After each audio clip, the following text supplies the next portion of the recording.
এবার ক্ষেপে গিয়েছেন উত্তর কোরিয়ার প্রেসিডেন্ট কিম জং উন। কিন্তু কেন? উত্তর কোরিয়ায় যুদ্ধজাহাজের উদ্ভাবনের সময় একটি গুরুতর দুর্ঘটনা ঘটেছে, যেখানে দেশটির সর্বোচ্চ নেতা কিম জং উন নিজে উপস্থিত ছিলেন। তিনি এই ঘটনাকে সহ্যযোগ্য নয় এবং অপরাধমূলক কাজ বলে আখ্যা দিয়েছেন। উত্তর কোরিয়ার রাষ্ট্রীয় সংবাদ মাধ্যম কেসিএনএ এই তথ্য জানিয়েছেন। প্রতিবেদনে বলা হয়, 5,000 টন ওজনের যুদ্ধজাহাজটির উদ্ভাবনের ব্যর্থতা প্রত্যক্ষ করেন কিম জং উন।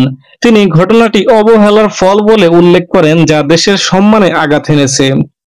তিনি নির্দেশ দেন জুন মাসে শাসক দলের একটি গুরুত্বপূর্ণ বৈঠকের আগে জাহাজটির কাজ শেষ করতে হবে।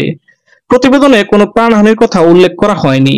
কেসিয়ান জানায়, উত্তর পূর্বাঞ্চলীয় চাংদিন বন্দরে ঘটনার সময় জাহাজটি সঠিক ভারসাম্য হারিয়ে ফেলে এবং নিচের কিছু অংশ চূর্ণ বিচূর্ণ হয়ে যায়, তবে ক্ষয়ক্ষতির বিস্তারিত বিবরণ দেওয়া হয়নি। কিম জং উন কড়া ভাষায় জানিয়েছে, এটি একটি গুরুতর দুর্ঘটনা এবং অপরাধমূলক কাজ যা চরম অবহেলা, দায়িত্বহীনতা ও অবৈজ্ঞানিক অনুমানের ফল। এটি অকল্পনীয় এবং মেনে নেওয়া যায় না। কিম জং উন বলেন, এই দুর্ঘটনা আমাদের রাষ্ট্রের মর্যাদা ও আত্মমর্যাদাকে ভেঙে ফেলেছে। দক্ষিণ কোরিয়ার সামরিক বাহিনী জানায়, যুদ্ধজাহাজটি পানিতে একপাশে কাত হয়ে পড়ে আছে। সিউলের জয়েন্ট চিফ অফ স্টাফের মুখপাত্র লি সুং জুন জানান, দক্ষিণ কোরিয়া ও যুক্তরাষ্ট্রের গোয়েন্দা সংস্থা পূর্বেই জাহাজ সংক্রান্ত তৎপরতা পর্যবেক্ষণ করছিল।